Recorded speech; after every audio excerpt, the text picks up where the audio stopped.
Hey guys, I've got a little bit of news for you.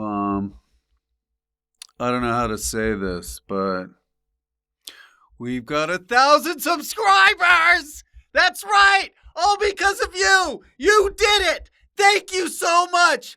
And those of you who haven't subscribed, keep pressing subscribe because, we have not stopped our goals. We want to go even higher. We want to get to 1,073. So let's do it. Now, our next guest of TalkBox is Rhys Thomas. You may have seen him on The Fast Show and other shows, which you'll look up. But he's a great director, comedian, actor, writer, and he's the husband of Lucy Montgomery, who's been on the show before. So let's take a look at Rhys. He's very energetic, and here we go.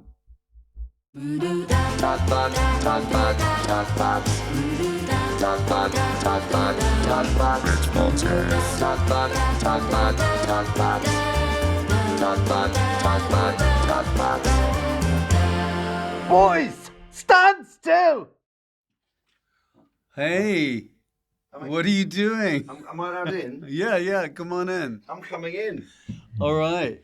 Listen, You cannot I can't touch me. you. Why? You can't touch me. I have a thing called Impetigo. Oh, So I explain what it is. if you want to make something up, that's This is a real fine, thing. But I've actually got a real thing.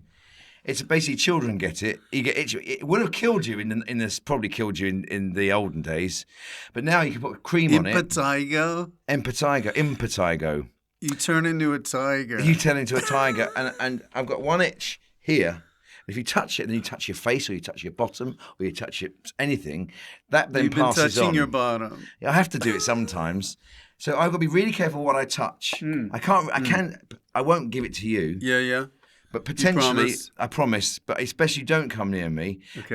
And we have to wash all your clothes. You have to boil wash. This is something How that. long does this last? About 2 days, 3 days. If you put the cream on, I haven't got the cream. Okay. Now, audience, if you think he's making this up, write in. If you don't, write in. It's a genuine, real disease. Yeah. If I do die of it, I'll just put pneumonia on like everyone else does. Can you die from impetigo? No, I don't. Yes, you can. I'm actually dying inside as this right now. But that's the thing about a lot of diseases is the first couple of stages, they show, there's something on your skin or something. Then it goes dormant for about 6 years. And then all of a sudden, butcher knife! Yes. So anyway, that's why I can't touch you. I would normally have hugged you and said hello properly. I mean, most people would just say, I don't like touching people, but that's okay. But then I'll be weird. And I'm from a generation, my mum... Weird. She always says, never tell people your business. I'm the opposite. I've grown up by telling everyone my business. Wait, who said this? My mum. She'd say, never tell anyone your business, right? Did she have a lot of rules? Only not to tell business to people. Don't touch your willy in front of kids. Those are the sort of rules she did. Yeah. Anyway, so as a result, I do the opposite. I tell everyone my business. If I've got no money, I'll tell them. If I've got a skin disease, I'll tell them. So you live now up north. Well, you say north. I live east. Well, see, because you're American. Do you know the geography of Britain? Yes, a little bit. Do you know where Norfolk? I'm a British citizen now. How long have you been a British citizen for? A couple months. Is that all? Yeah. Did you have to do a driving test? No, but I have done one. What kind of questions do you get asked? If you want to go left, which direction is that? No, not in the driving test. I mean in the thing. What's it called? When they ask you the test. Nationality. That one. Life in the, yeah. They test you on songs and stuff. The War of the Roses, stuff like that. Michael Douglas. Yes. And a lot of Catherine Zeta-Jones movies. He was in War of the Roses. They just remade it. They called it The Roses. And then next one, they're going to call it The. Yeah, I'll watch that one. I'm not going to bother with this one. I think it's good. Have you seen it? I haven't, but I mean, I'm looking forward to seeing it. I don't really like remakes. Okay. Mind you, the first one isn't brilliant, is it? I think you can do a remake if the original isn't like number one brilliant. So, for example, if you made a remake of a film that could be better, then I agree with it. It's a good thing to do. What's the best remake? The best remake of all time? Oh, yeah, because you're a director. Sometimes. Best remake? Oh, you have to think about this. Okay, well, just food for thought. Just think about it throughout this whole 5-minute podcast. Yeah, there aren't any best remakes, are there? Really? Oh, because there's terrible ones like The Omen was really bad, and Hairspray. I mean, that's a good example of a film that wasn't that good in the first place. And that's what, if you're gonna remake a film, why like Psycho? They did frame for frame. Why do that? Pointless. And all they did was add in a little scene where he was having a little Tommy Tank through the thing. The whole thing about that film was when you see Anthony Perkins, he's so sort of small and he's so brilliant Tony, and weird. I call him. He's Tony, yeah. And Vince Vaughn is just a big beef man. You just don't really. There was something about it doesn't really work. That's a bad decision. Oh, bad casting. Yeah. But sometimes it's like if you're a star, you go, I want to remake Psycho. You've got to have some guts, haven't you? Yeah. Basically, they just want to make it in colour. And that's what a lot of people do. There's certain things I like to remake. I watched Whistle Down the Wind. Have you seen that? It's a really very good British film. Whistle Down the Wind. Whistle Down the Wind is a film from 1962. Right, I haven't seen it. It's about these 3 kids who live on a barn. Who whistle. Who they do whistle. They're little kids on a barn. It's set in 1962. And they one time they go into a barn because they're going to... There's some cats. They've got some kittens that are going to be killed. Right? They've just lost their mum. They're quite religious. They go into this little barn because they want to keep these. They rescue these kittens. But what you don't know is there's been an escaped convict. There's an escaped convict on the run, played by Alan Bates. Nice. Right? And as they come in, they see the man. This. He just goes. They go, "Who are you?" And he goes, "Jesus Christ." And they take that literally, and they think he is Jesus Christ. He's a killer on the run. And they want to keep him secret and say, he's Jesus, he's in our barn. Because they're small children. One of them... That's all he said was Jesus... Jesus Christ. Usually you say, Jesus Christ, what are you kids doing here? Right? Yeah, but that would ruin it. So I think I agree. But he just went, Jesus Christ, and he's tired and falls asleep. Anyway, the point is, then it's a good film, but I tried to, and there's very famous because there's a little boy and it goes, he's not Jesus, he's just a fella. He's a little kid. I have heard of this. You heard that. But... And anyway, the film is quite slow in modern standards. If you were to remake it now, you could actually improve on it. Speed it up and just make it a bit... Jesus Christ! Yeah. There you go. I got some kittens! So that is a film you could remake. Now, you just recently, your tour de force is a remake, in a way, of Charles Dickens, right? Yes. And it's called... Dodger. Okay. It's a children's program. I was always obsessed with making something that... I grew up loving children's television and laughing. And there was a what? I used to love... there was a series I really liked called Maid Marian and Her Merry Men. And Tony Robinson from Blackadder. Tony Perkins. Tony Robinson, I call him Anthony Robinson. Okay. There was a series and it was about Maid Marian and Robin Hood, but Maid Marian was the good one. And it was about her rather than Robin Hood. It was quite funny. It was a very funny comedy we watched growing up, and lots of children's programs. Was there music? There's not really music, but it was very much in that sort of Blackadder, nice. comedy sort of feel. Anyway, that was very successful in the 90s when I was younger.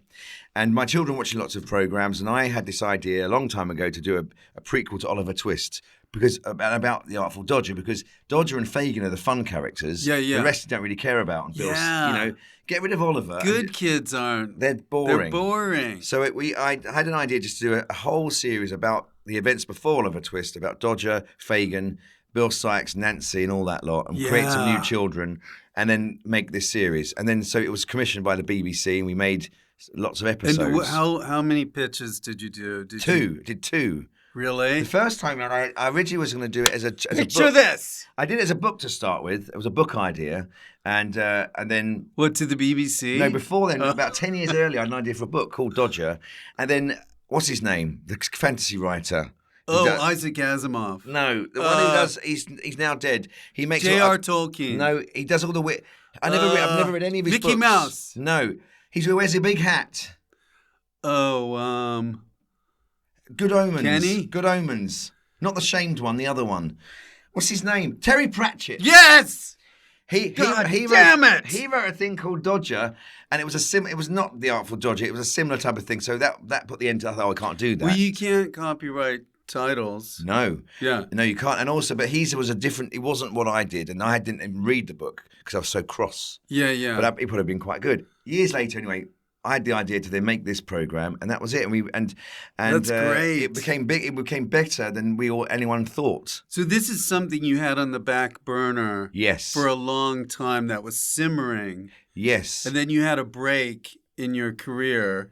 What that happened? you could do this. Yes. What happened? Why did we do it? Because COVID. No, we made it during COVID, but it was the development time was about 2-3 years. That's what they are these days. That's how long it takes. I know. It takes a long time. It's crazy, isn't it? Yes, those people who say, "Oh, in those days we had 13 shows just in a meeting," but a lot of the 13 shows. I pitched it in the elevator. Yeah, ours was not in an elevator. It was in Manchester Lift, yeah. in a lift. It was in a lift. Sorry. Yeah. Lift. Yeah. Lift. So we didn't work out. We haven't worked out, by the way, the north of England yet.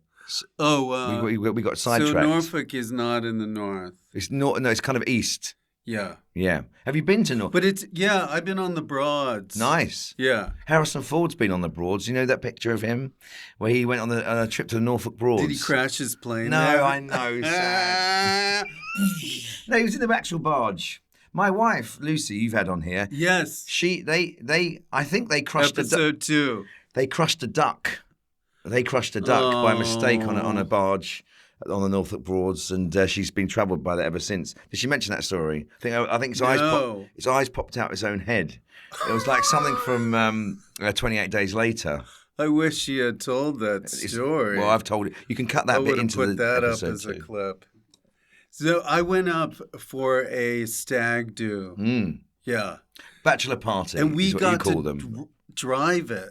We could take turns driving it. Yep. And what I found good was you just turn it a little bit and it really turns. I'm too scared. I had to go on a boat once. You sound like really slow. But it is. And he goes the other way. A car? No, it is frightening because you're not, even though it's safer than driving a car, I felt terrified. Docking was the worst. The reverse docking? No. Oh my God. Space docking? It's not meant for us. It's not meant for us. No. It's not meant for anyone. Because people are, probably drinking on the thing. That's it. They can drink and drive on a barge. You can't really. It was a stag do. Did you jump off? No. No. Okay. Good. Have you jumped off a boat? I think I did. Oh yes, I have. Have you actually jumped off a boat to rescue anyone? No. Oh. I was hesitating about lying. Like, I saved someone. Have you ever saved anyone's life? Let's just say maybe. Oh, interesting. I mean, you could have saved someone by saying, "Hey, don't jump." Yeah. One of those type of things. Oh, you saved someone's life. Maybe. No, I don't. I don't think I've saved someone directly. No, I like to do. I sometimes do. I did get someone out of the way of a car or something. You have saved someone's life then. That's good. What about you? You're a hero. I haven't saved anyone's life. No. Make it your New Year's resolution. Well, I'll have to join some emergency service. It'd be quite good to do that for a around while. On the street looking for people. Or like people that get served big portions in case they choke. We should getting ready. Yeah. So no, I haven't saved anyone's life. Sorry, I diverted because we talked about barges. Oh, so listen, you're doing this Dodger thing. Yes. And did you know when you got into it that it was going to be like, you've been doing this for years? Yes, we didn't. When we did it at the beginning, there were a lot of people a bit sniffy about it because they thought it's a children's program. Who was sniffy? Well, the attitude, a lot of the crew, some of the crew, we filmed in Manchester, and a lot of them are going, "Oh, it's a children's program." I thought it was the Los Angeles Dodgers. No, it was a different. Well, they're all disappointed. A lot of them had come from a program called Brassic, which is like a hard-hitting sort of comedy, and they all thought, "What's this rubbish children's program?" I know.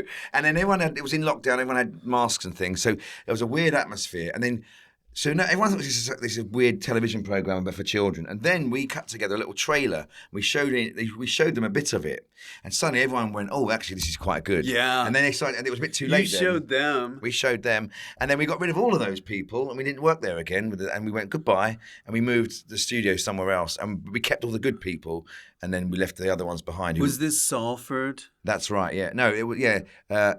Salford. Yes. Because that's a huge outfit out there. It's called Space Studios was the place. Space Docking Studios. That's right. Next door, they were doing Peaky Blinders, and Peaky Blinders, which I still haven't seen. But everyone who's bored wears those hats. You have to watch it. Is it good? Yeah. Although I started to, you know how I had this binge optimism, like I'm gonna binge Peaky Blinders. I sit down and I watch a couple, and then that was it for a while. You only watched 2. I watched 2. See, it's good though. I'm what, really into it. It's one of those things, when things are good, but you just can't be bothered to watch the rest of it. No, but I get, a lot of it is the schedule of me and my wife with the kids, and then you only have an hour maybe to watch something.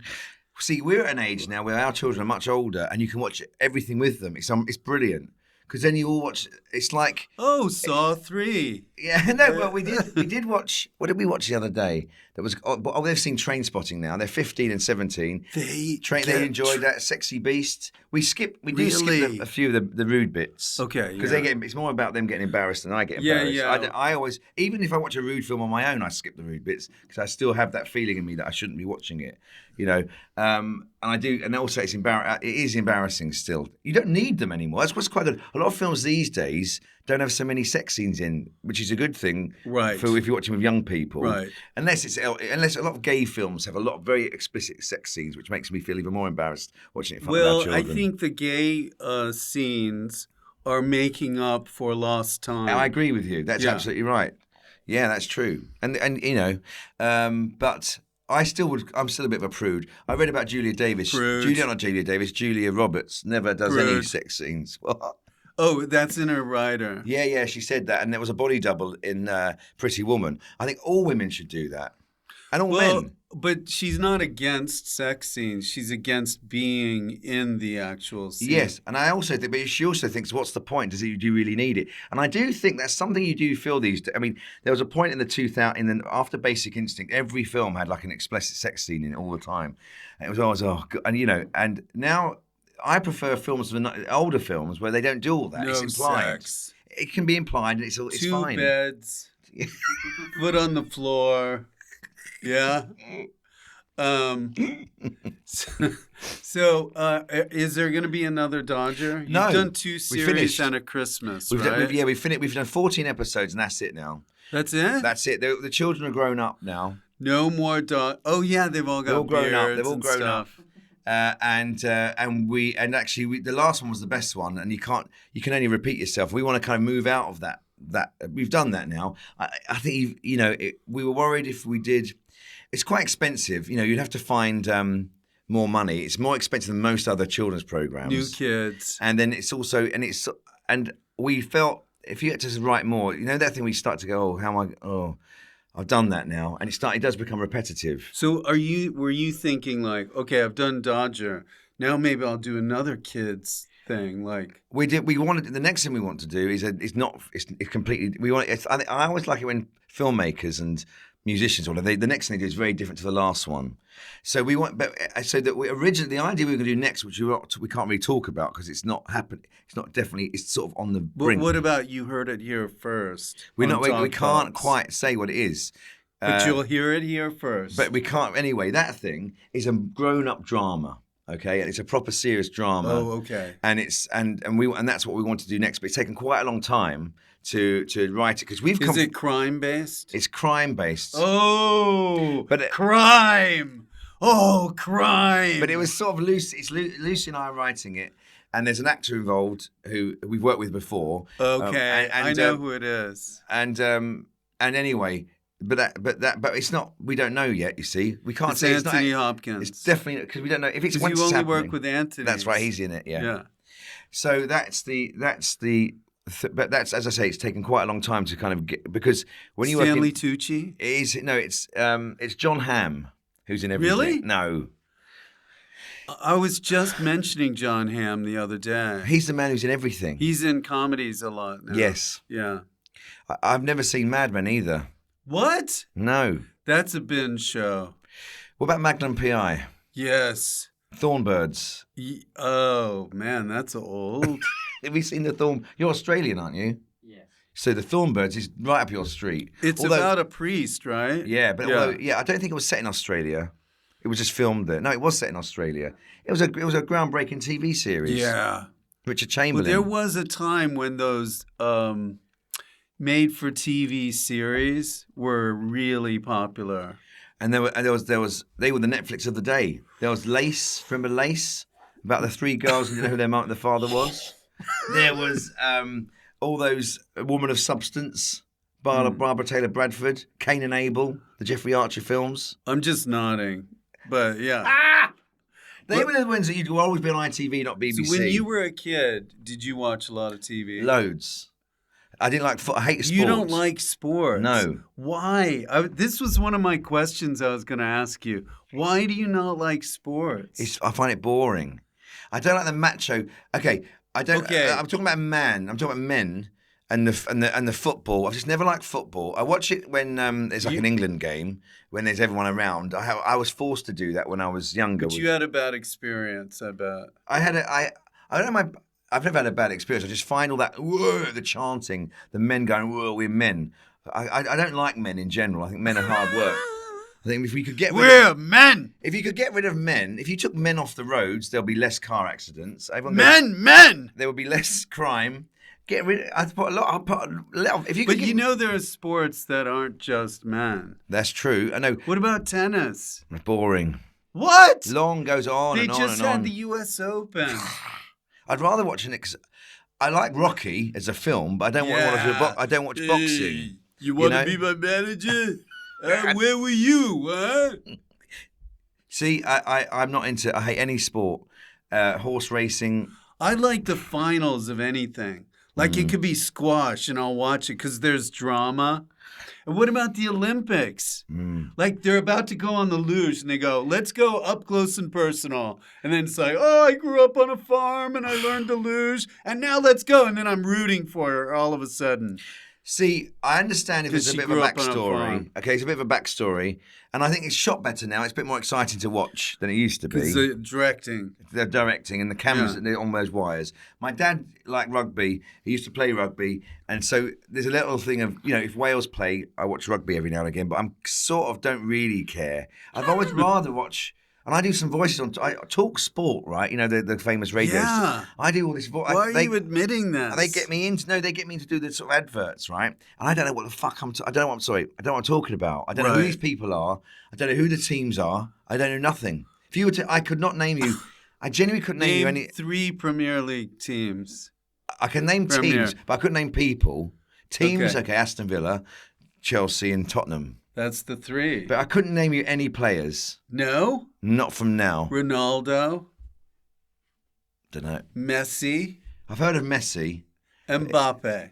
And don't know who that is. Messi, is he Portuguese or something? Or Argentinian?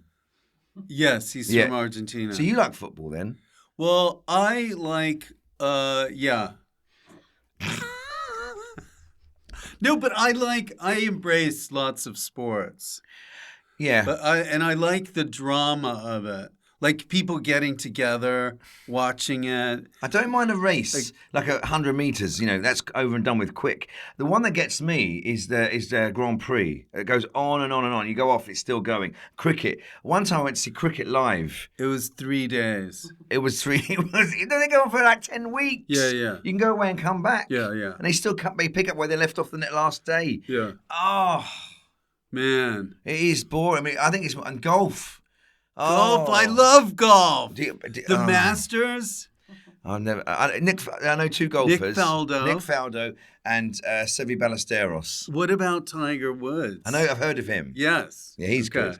But I can understand. You should play golf.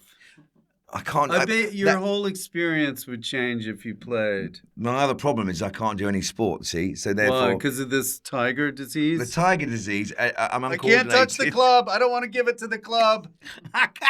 I'm uncoordinated. You know, No, I mean, if you were to throw something at me now, I just do that. I won't catch that. See? And I wasn't pretending. Purpose. You catch it then. See, I can't catch anything, apart from Impetigo. And then, so I've never. So that's another reason why I don't like. And then one time I did play football when I was at school. I had to play for someone because someone wasn't well, and I had to play. And I didn't know at half time you changed sides. Oh, so I was still running towards the wrong you were goal. on the opposing team. And I thought, why has he changed? Anyway, I just went for it. I thought maybe I didn't understand. And they went, get him off. They pulled me off and they said, get off. They hated you. Yes. Oh, I'm sorry. That's why I like a film. No one judges you when you watch a film. You just judge the film. In Norfolk, though, where you live, but you didn't grow up in Norfolk. No, I grew up in Essex, which is 2 counties down. So for you, America, Essex, basically London. A lot of people moved out of London. A lot of Cockneys moved out, and they moved to. And my mum and all that. My mum's family were East London. Yeah, and they moved to like Ilford and then further out and to Essex. My dad's Welsh. He got a teaching job in Essex, a place called Wickford, where I'm from. Are there a lot of Welsh? There's a lot of Welsh teachers because our school was full of Welsh teachers. Really? And loads of Welsh teachers came from like training college, and there was the shortage of teachers in Essex. Isn't that wild? So there's loads of Welsh teachers in Essex. In our school, there's about 20 of them. There was Mr. and Mrs. Gash, which everyone used to laugh at, but I don't know. I can't see why. There was Mr. and Mrs. Hughes. There was my dad. Everyone used to laugh. Anyway, they're all at my school. These Welshies. Mrs. Gash was in need of cash. And we were Did your dad ever teach you? Once. He covered me once. Covered the lesson. What was that like? It was all right because he was well known in the school. He taught everyone. Yeah, because I went to his school. It was just a normal comprehensive school. He'd been there for like 30 years already by the time I got there. And he taught most people's children, brothers or sisters. That's my dad. Well, if you're in Wickford with my dad, this town. They'd say hi. He's like a celebrity. He's taught everybody. He never buys a drink. And even, because they buy him one, and even the really naughty kids who are like frightening go, Mr. Thomas is all right because he looked. He would slap them. He'd go. They show me. He would do the opposite. You see, he would take the children Kiss who had them. He'd say to them, he'd help them out and say, look, come. He taught. There was a lot of the children who weren't very academic, right, and they were struggling in class. And all the teachers would always send the naughty children to my dad because they couldn't handle it. And what he would do, he taught agricultural science, right? He was a PE teacher, right. Art, and in schools where there's a random number of things you can teach. Yeah. And I don't think he was qualified in any of them really. He did games. He was a games teacher in art. Anyway, he also taught science, agricultural science. So he taught all these kids who weren't very good in class. Yeah. He had these greenhouses, and he taught them how to grow plants and become farmers. And a lot of them, he got a brand new. He started a brand new GCSE top subject, agricultural science, taught it in the school. And some kids who would have gone out with nothing got A's and B's and went into the farming. And because they did so well. Through that. And they were kids who would have normally been forgotten about and said, send him somewhere else, kick him down to the next, Did your person. Dad birth a cow in front of people? No, but he did. He does love cows. When he sees them, he goes, he knows everything about that's a cow. He's impressed by them. He knows what breed they are. As a non... Do you know? No, not about cows. But do you think with your kids, you've learned a lot from your dad about... Yeah? I think so, yes. Gardening and he's very patient and calm. See, I learned a lot from my dad about yelling. So... See, did he shout at you a lot?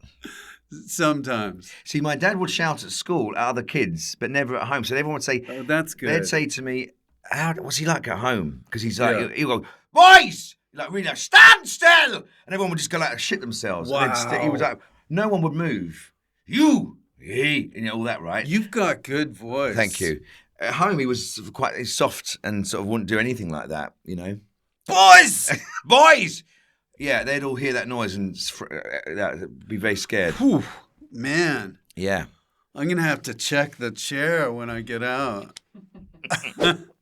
So listen, I want to cram some stuff in about you because you pretty much grew up with showbiz, didn't you? Yes. Because when you got your start on Shooting Stars. That's right. Is that right? Yes, This is like the ultimate showbiz story. Yeah, because what happened was I was obsessed with comedy. When I was in the sixth More than form, anything in the world. Queen. I loved Queen, and I loved the Manic Street Preachers, and I loved comedy. What about Pink Floyd? I didn't love Pink Floyd then. I got into them later. That time it was Manic Street Preachers and Queen. They were my two favourite things. Queen, Animal Husbandry. Yes, and baking. And I also liked. So I would watch Shooting Stars every week. You liked Rhys and Mortimer. Yeah. They were the first thing I saw that really made me laugh properly. You know, when you're younger, you laugh at things. And I was about 13. It's like they were doing it for you. That's what I felt. Yeah. And I never laughed at anything. I can still remember it. It was, "Are you hungry? Do you want some salt?" Which is a bit, Vic Reeves says to a little chick falls out the back of a van. "Are you hungry? Do you want some salt?" And I'd never laughed so much in my life.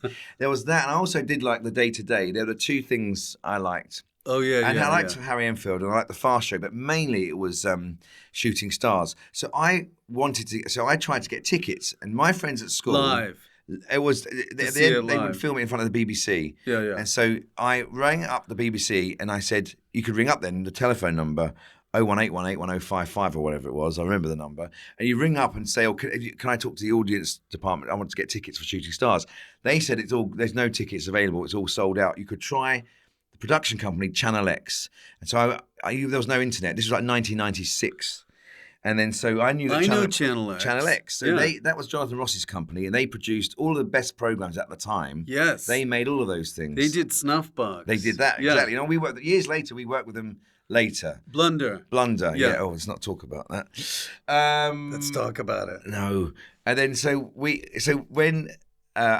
were the production company. I rang them up and I rang their number. Do you know Lisa Thomas? Yes. Yeah, so she's now an agent for loads of people.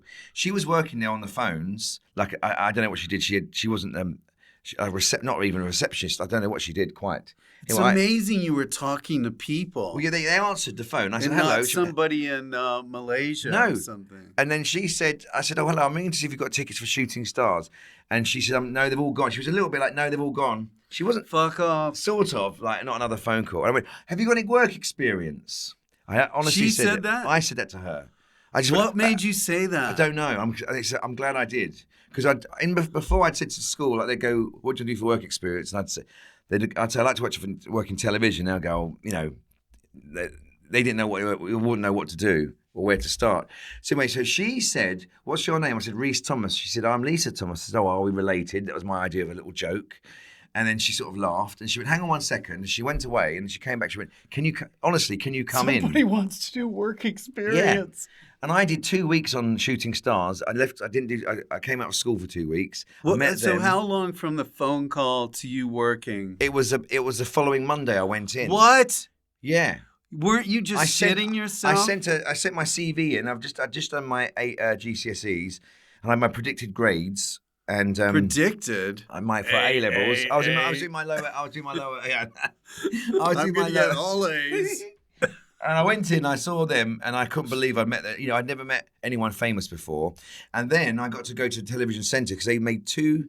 Two episodes, and I was there as a runner on it. And I think because I wasn't someone who had come from.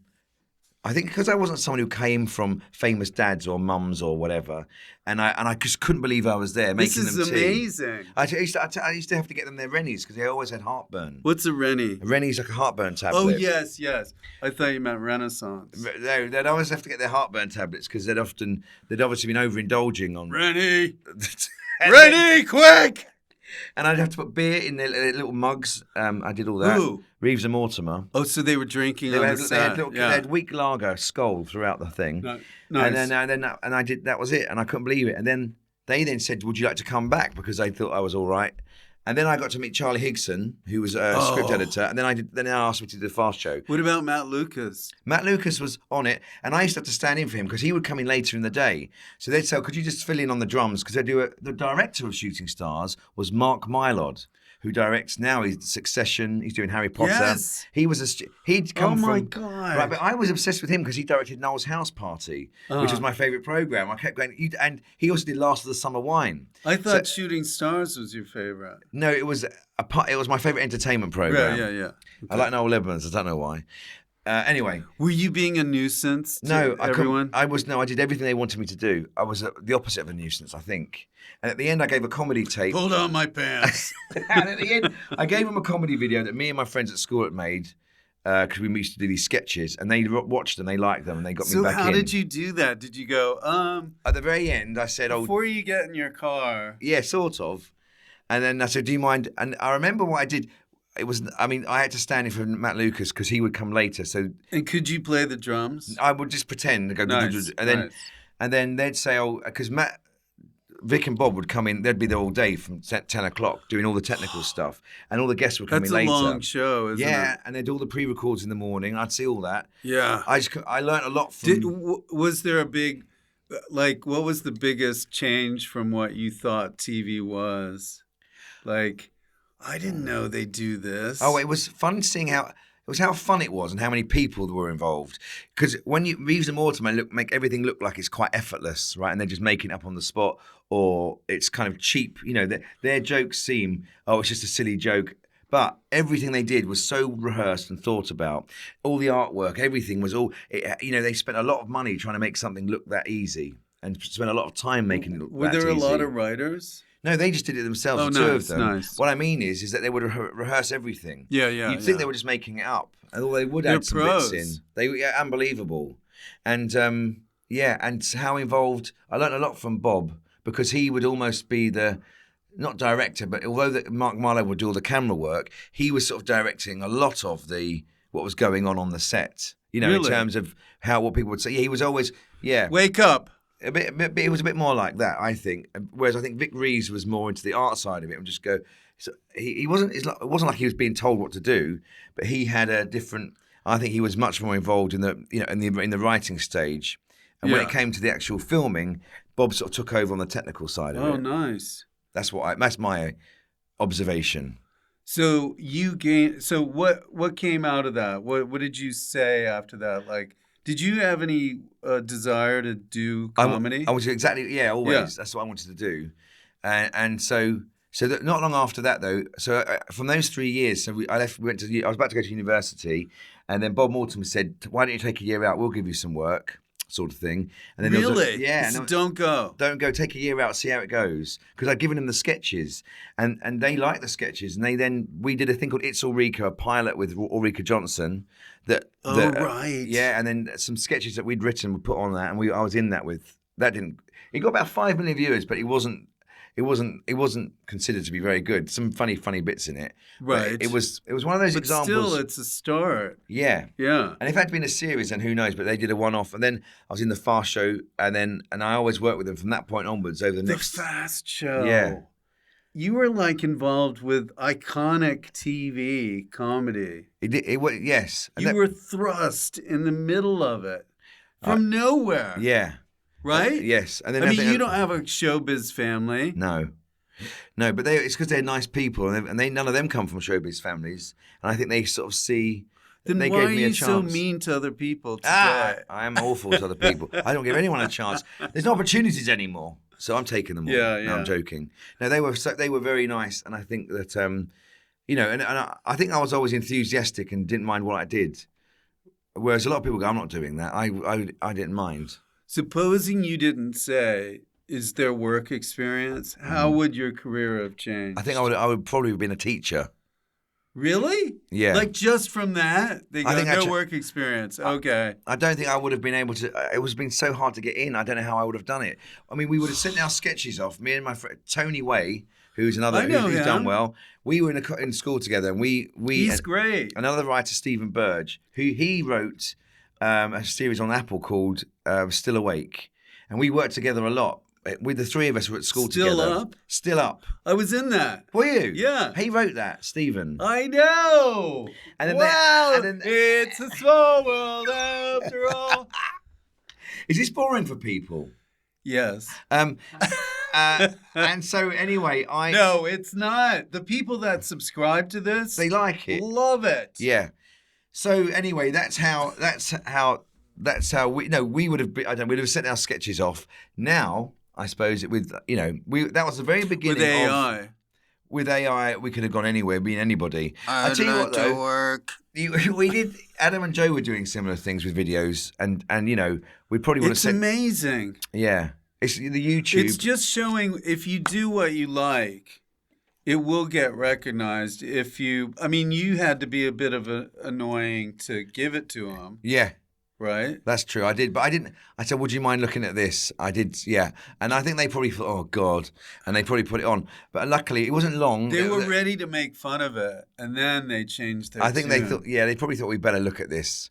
And then This guy could kill us. I would have done. But if you look at your younger self, do you say, I could never do that now? No, I tell you what, I am that way. Well, I tell you what I do think to yourself, at that point in those 3 years, you do see yourself maybe being one of the best comedy people ever in the world and being hugely famous and have loads of money, and you realise that doesn't happen, and it's like you have a little. It doesn't. For me, it felt to me because I was so young, it was a little bit like being like a child actor. And then it all goes a bit quiet after a while. Yes, there's a dip. You do a thing like that where you're in. I was only like 17. Everyone hated me. A lot of people, apart from them, didn't like me because I was younger. And they were like, oh, why they, there's a little bit of that going on with other certain comedians would think because I was younger, I was a little twat or unlucky and whatever. And then you were always talking about it? No, I wasn't always talking about it, but just I think, as you get older, you all go like, oh, they're young, they're rubbish. It's a bit of that going on. Yeah. I'm not like that now, but there were people like that around. Not the ones who gave me the work. But I do think that, I'd love to have done.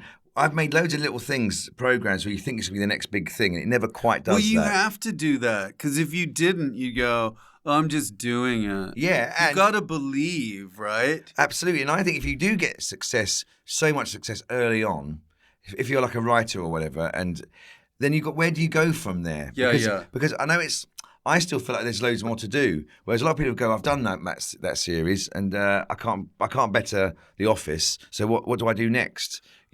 Most people have got 3 or 4 probably really good series in them. I think most. Well, that's why you have to be unique to yourself. Because if you do that, who's going to copy that? Your experience is your experience. Yes, right. I agree. So to everyone out there who hasn't done it yet, I always think about Speak to them. There's always time. I mean, Richard Wilson, there's always that thing that I always judge myself. Richard Wilson was 55 when he became really famous, and he was in what's it called? One Foot in the Grave. Yeah. Oh yeah. And there's no time doesn't really matter. Everybody's so much now. got their own path. They have. Yeah. And you just have to keep. What you must do is give up and stop and go, that didn't work out, and get bitter and get angry about things. You've got to keep doing things all the time. Keep doing. Because when you do stuff, it's like throwing a pebble in a pond. There's ripples. I agree. And those ripples keep going. And you have to do what I also think I could easily have gone down a route like of doing directing or writing other people's programs or doing other people's things. And I just didn't enjoy that because you become like a jobbing writer or a jobbing thing. Now, although it'd be nice to do, I always felt I'd rather put everything. When you have like writers' rooms, right? Everyone goes, you go to a writer's room. You kind of feel sometimes like, that's a good idea. I wish I kept that for me. And sometimes it's hard to give away. Can I use that? Sometimes you feel that. And I'd rather not put myself. But then other people are really good at that because they can't then do the other thing.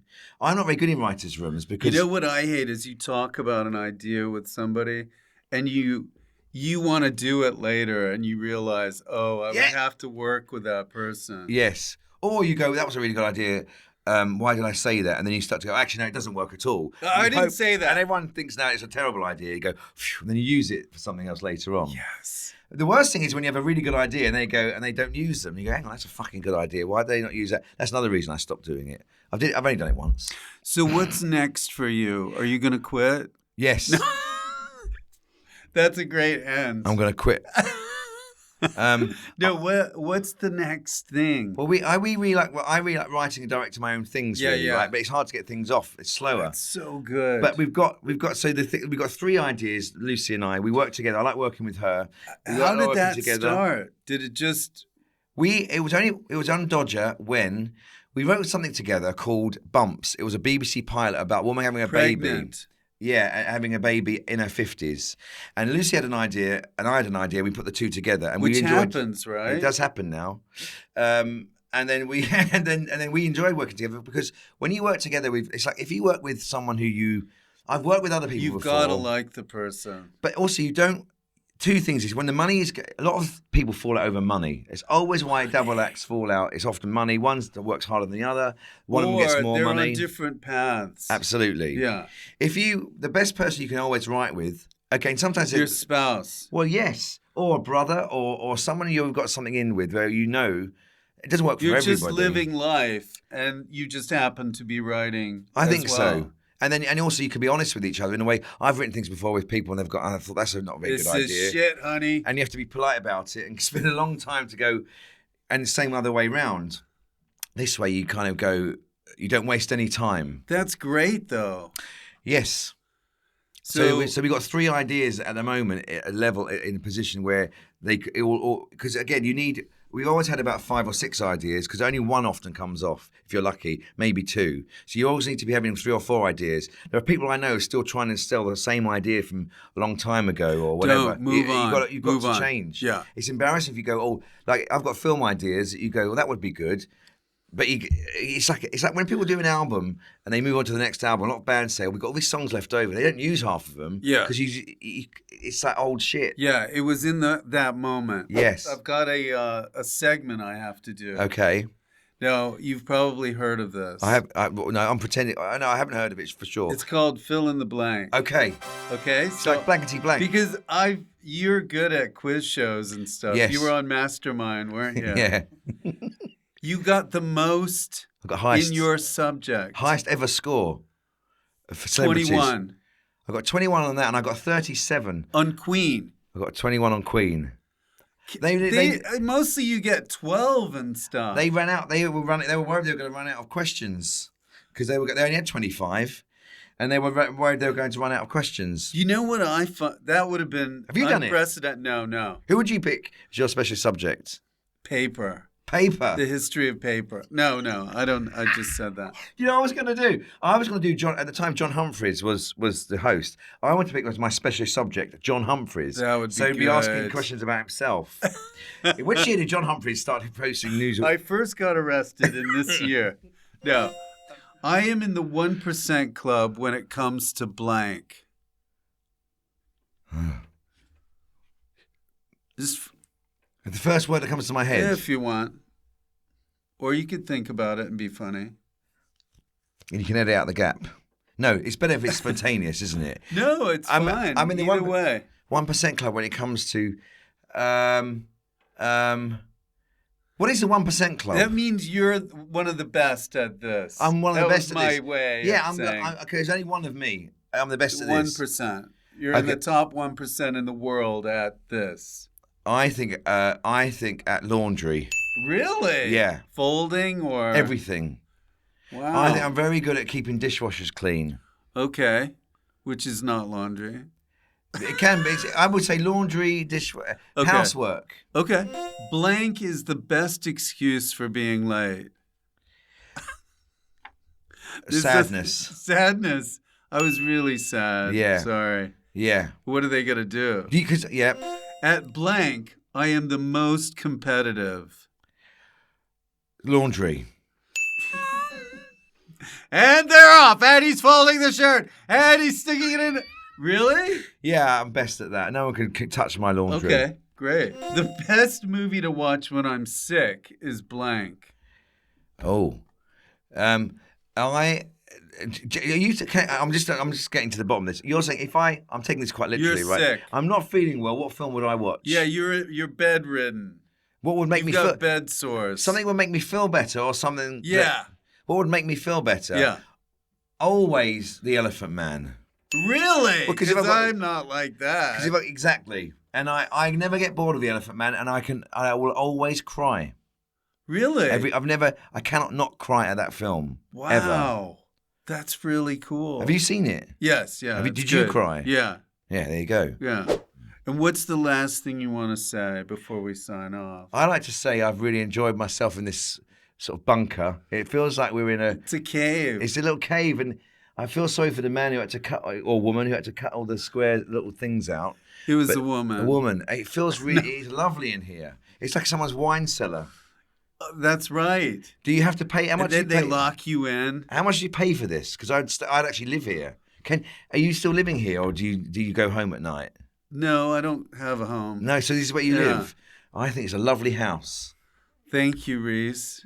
Rhys has a disease. Wasn't that hilarious? So I'm glad you enjoyed that. If you didn't, there's plenty of other guests. And please keep watching. Thank you. You're the best. Pizza party. TalkBox.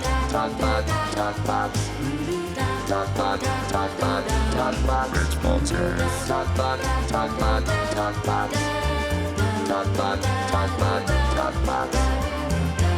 Rich Fulcher's TalkBox.